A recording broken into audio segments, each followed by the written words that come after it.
Nintendo has been one of the biggest video game industry leaders for multiple decades now. I never had a Nintendo growing up, so whenever I think about the company and their biggest character Mario, my mind usually goes straight to a movie from the late 1980s. That film is the 1989 movie, The Wizard. It's about two brothers who run away from home, and in the process they figure out that the younger brother Jimmy has special and unique skills that makes him really good at video games. So they set out for California after meeting a new friend named Haley, and plan to enter Jimmy into Video Armageddon, the huge Nintendo video game competition taking place at Universal Studios. When I was a little kid in the early 90s, my older brother and I rented this movie on VHS a lot, because we really liked it. Before we got a Sega Genesis around 1993, this movie was one of our only real exposures to video games at the time. Sure, the movie has some valid criticisms, such as basically being a big commercial for Nintendo and Universal Studios, but that sure didn't kill my enjoyment of it when I was 5 years old.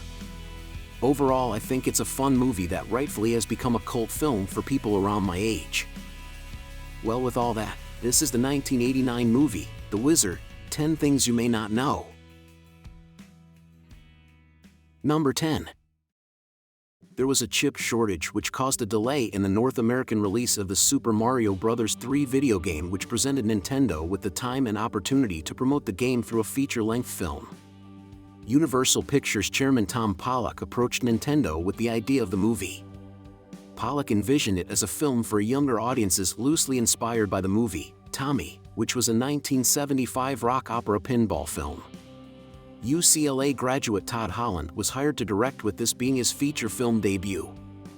The young filmmaker previously got a break when he was discovered by Steven Spielberg, who hired him to direct Season 2 episodes of Spielberg's Amazing Stories anthology TV series. Number 9. Well-known young actor Fred Savage was cast as co-star older brother character Corey Woods. At the time, Savage was really popular, starring on the hit TV series The Wonder Years, along with previously starring in the 1988 body-swapping movie, Vice Versa. He had also had some smaller roles in well-known films like the 1986 movie, The Boy Who Could Fly, and the 1987 film, The Princess Bride. The younger brother, which the title of the movie The Wizard is in reference to, was played by Luke Edwards in his feature film debut. Edwards' character of Jimmy is strongly implied to be autistic, but that is never said out loud in the movie. Many have speculated that it was left out so people wouldn't compare the film to the critically acclaimed 1988 movie, Rain Man, but the similarities seem to be pretty obvious. Number 8. Haley Brooks was played by actress Jenny Lewis. After this movie, she actually appeared in another movie with Fred Savage's younger brother Ben Savage. That film was the underseen and obscure 1991 comedy, Big Girls Don't Cry, They Get Even.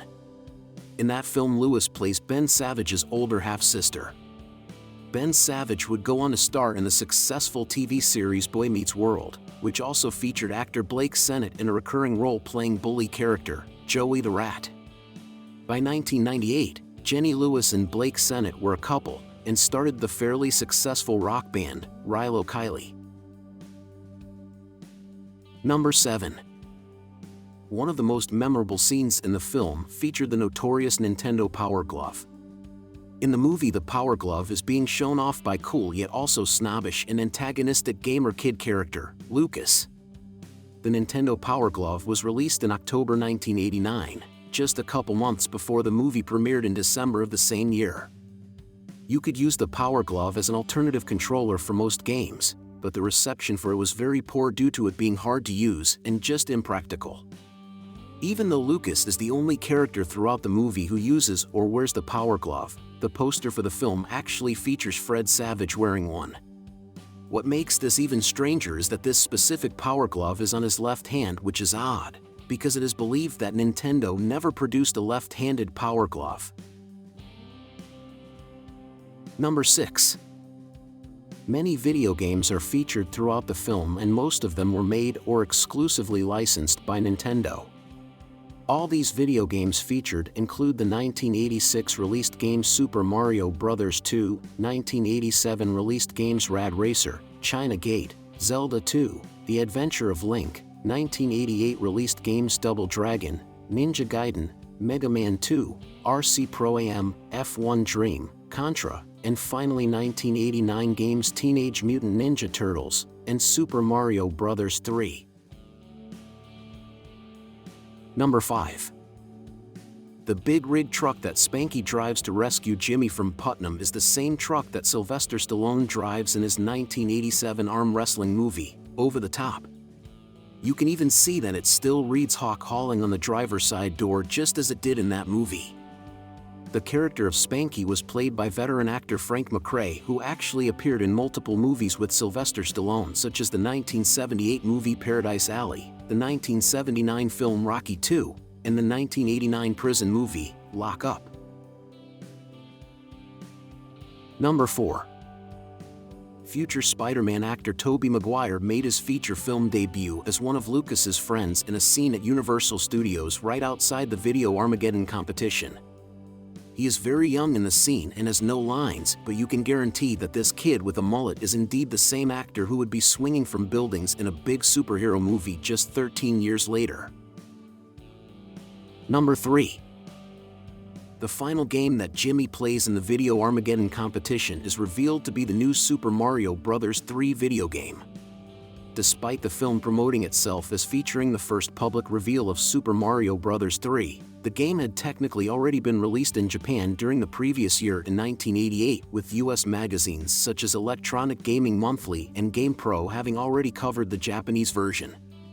The game would officially be released in North America in February of 1990, just a couple months after the movie was released. Number 2. At the end of the film, Jimmy spots and runs towards the Cabazon dinosaurs, formerly known as Claude Bell's dinosaurs. This is an actual roadside attraction located in Cabazon, California. This site was also heavily featured in the 1985 movie, Pee-wee's Big Adventure. In that film, Pee-wee is watching the sun rise with Simone while sitting inside one of the dinosaur statues, when suddenly her jealous boyfriend Andy shows up and chases Pee-wee around. Number 1. The film was a moderate box office success, earning $14.3 million on a $6 million budget. Despite its financial success, it wasn't really popular with film critics. Today it sits at a 27% rotten score on Rotten Tomatoes based on 22 reviews. Over the years, the movie has obtained cult film status, especially among retro video game fans. Many fan screenings and similar style tournaments influenced by Video Armageddon have been held, with many of them being attended by actors from the movie. Well, that was the 1989 movie, The Wizard, 10 Things You May Not Know. Thanks for watching. If you want to see more videos like this, go ahead and subscribe to the Dave Likes Movies channel right here.